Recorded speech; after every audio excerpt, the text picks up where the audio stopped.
Hey, what's up everybody? This is Dustin Edwards. I am sitting on my balcony in Cancun, Mexico this week. I'm here for a family member's wedding, so I'm very excited and very ready to shoot this video and upload it. Hopefully the Wi-Fi works and it finds its place. Again, my name is Dustin Edwards. I'm 29 years old. I'm originally from Las Vegas. I joined the Navy in 2006, where a couple years later, that's where I was introduced to CrossFit by one of my search and rescue swimming instructors. He brought our class out for a weekend session and basically forced us to train and learn the methodologies because it was the best way for us to prepare for the unknown and the unknowable aspects of our job.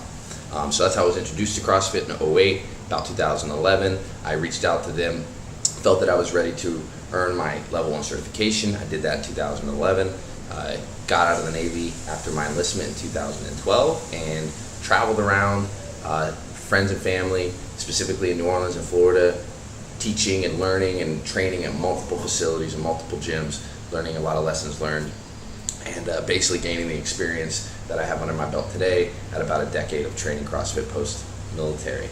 So my paper is called CrossFit, the New Standard of Excellence, and I know that CrossFit has a very preconceived notion, or has a lot of preconceived notions about it, right? It's kind of an evolution I've gone through as a CrossFit trainer. 3 or 4 years ago, the big problem with being a trainer, somebody asks what you did or how did you train or what, and you tell them I do CrossFit.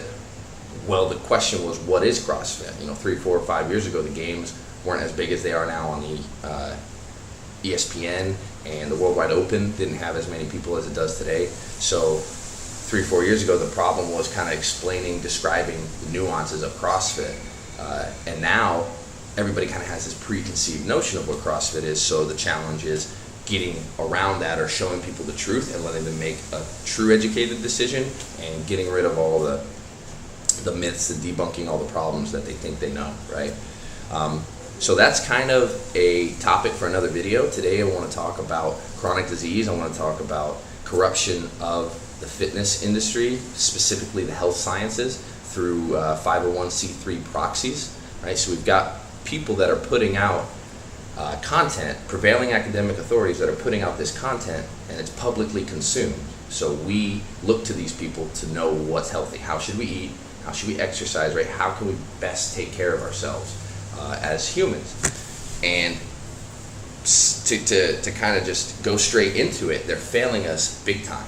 And in the terms of sugar and big soda being allowed to do whatever they want, essentially, with these journals where they're publishing these articles, right? They're very intentionally and not very sneakily trying to subdue true information, right, about how we should eat and how we should exercise, and they are propping up memes that don't demean the soda industry.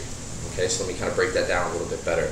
There's a lot of proof of corruption in these journals, that they're accepting money and bribes from Big Soda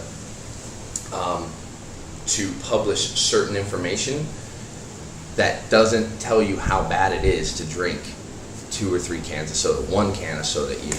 There's some stats on how much we're more susceptible to certain diseases just off 1 can of soda a day, right? And most people drink 4 to 5, and that's consuming 22 to 23 times the normal amount of daily sugar that we should have, right? So it's annoying to see, because I know that there's a kernel, I know that there's truth that can fix this, and it's very easily digestible by everybody, and it comes in the form of CrossFit kernel. And if we're talking about nutrition and what we should be telling people when they want to know how to eat, eat meat and veggies, nuts and seeds, some fruit, little starch, and no sugar. And if you're vegetarian or you don't eat meat, you can cut that component out and get your protein elsewhere. But you're balancing your macronutrients, and you're keeping that sugar out of the system. You don't need it. We get enough natural sugar from a healthy whole foods diet that we don't need to be drinking sodas. Now again, I'm a libertarian, so I'm not trying to shut soda down at all. I don't think that it should be pulled from the shelves. I think we should still have the choice to drink it. I still drink it. I just have it in moderation, or with alcohol, right? I don't tend to just drink sodas all the time for soda's sake. and I want to try to encourage that in other people. But again, I don't think it should be pulled from the shelves. I just think their influence in the health sciences should stop.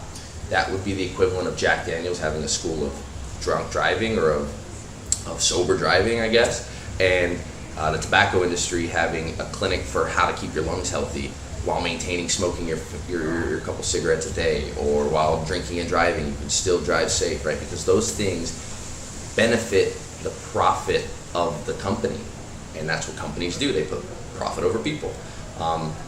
So that's bad. We want to reverse that, and I think the answer to that is open sourcing the answers, right? I described the diet. There's also the training methodologies, the fitness methodologies. I can't get into it. I'm already 40 seconds over, so I'm going to wrap this up. But it's sad that it's happening, but it's job security for me. I'm excited to see that somebody's actually taking on these giants, right? So just Google CrossFit, Big Soda, NSCA corruption.